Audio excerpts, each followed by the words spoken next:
Hi friends, welcome to Sujatha recipes. Friends, ఈరోజు ఈ వీడియోలో ఉప్మా ఎలా చేసుకోవాలో చూపించబోతున్నాను. ఇది మనం రెగ్యులర్గా చేసుకుని సాఫ్ట్గా ఉండే ఉప్మాలా కాకుండా పొడి పొడిగా చాలా బాగుంటుంది. దీనికోసం ముందుగా స్టవ్ పైన కడాయి పెట్టుకొని 1 కప్పు ఉప్మా రవ్వను వేసుకొని లో ఫ్లేమ్లో కలుపుతూ దోరగా వేయించుకోవాలి. మంచి కలర్ వచ్చేంత వరకు వేయించుకొని దీన్ని ఒక ప్లేట్లోకి తీసుకొని చల్లార్చుకోవాలి. ఇప్పుడు స్టవ్ పైన అదే కడాయిలో 2 టీ స్పూన్ల నెయ్యిని వేసుకొని ఇందులో 2 టేబుల్ స్పూన్ల జీడిపప్పు, 1 టేబుల్ స్పూన్ పల్లీలు, 1 టేబుల్ స్పూన్ శనగపప్పు వేసి వేయించుకోవాలి. ఇప్పుడు ఇందులో 1 టీ స్పూన్ జీలకర్ర, 1 టీ స్పూన్ ఆవాలు, 1 ఇంచ్ అల్లం తరుగు, 3 పచ్చిమిరపకాయల తరుగు వేసుకొని కలుపుకొని ఫ్రై చేసుకోవాలి. ఇప్పుడు ఇందులో కొద్దిగా కరివేపాకు వేసుకొని వేయించుకోవాలి. ఇప్పుడు ఇందులో 1 మీడియం సైజ్ ఉల్లిపాయను సన్నగా కట్ చేసి వేసుకొని కలుపుకొని ఫ్రై చేసుకోవాలి.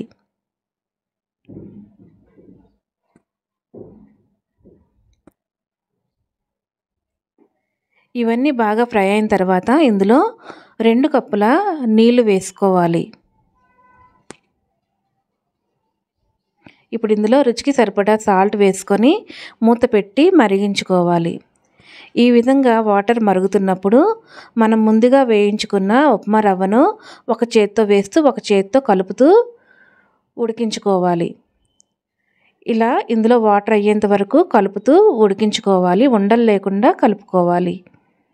ఇదంతా లో ఫ్లేమ్లోనే చేయాలి.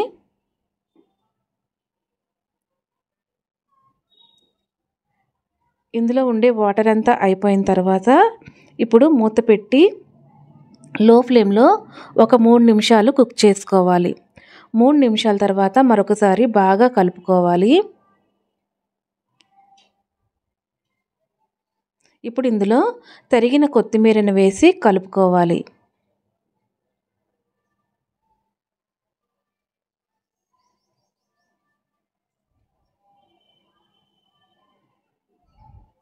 ఇప్పుడు స్టవ్ ఆఫ్ చేసుకొని దీనిపైన మూత పెట్టి ఒక 5 నిమిషాల తర్వాత సర్వ్ చేసుకోవాలి. అంతేనండి, ఎంతో టేస్టీ పొడి పొడిగా ఉండే ఉప్మా రెడీ.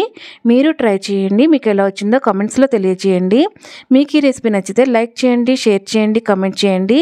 అలాగే నా ఛానల్ని సబ్స్క్రైబ్ చేసుకోండి. Thanks for watching my video.